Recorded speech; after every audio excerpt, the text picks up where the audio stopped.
Alam kong kilala nyo na ang kupal na influencer na ito na kilala bilang Vitali.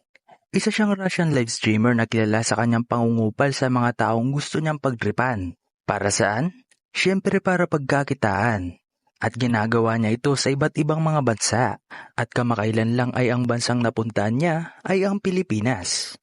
Sa kanyang live ay sinagad niya ang kanyang kakupalan dahil hinaras niya ang iba nating mga kababayan sa Taguig na kung saan ay inaagaw niya ang sombrero ng mga security guard sa mall na parang may saltik na bata. Tinatawlan niya ang mga lokal na nagre-relax at pinagbantaan pang nakawan ng isang lolang naglalakad. At mukhang si Kupal pa ang galit nang di niya nakuha ang gusto niyang mangyari sa kanyang live. Kaya pala namimihasa ang kupal na ito ay natatakasan pala niya ang mga kakupalan niya sa ibang mga bansang napupuntahan niya. At alam kong marami ang na-trigger sa inyo sa mga ginawa ng gagong ito.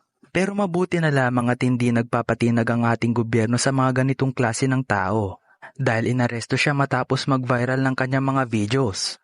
Akala siguro niya ay deportation lang ang ipapataw sa kanya. Pero ayon sa ating local government, ay kailangan niyang pagdusahan ng kanyang mga ginawa base sa ating batas dito mismo sa Pinas. Kaya naman ibig sabihin ay makukulong siya ng ilang mga taon.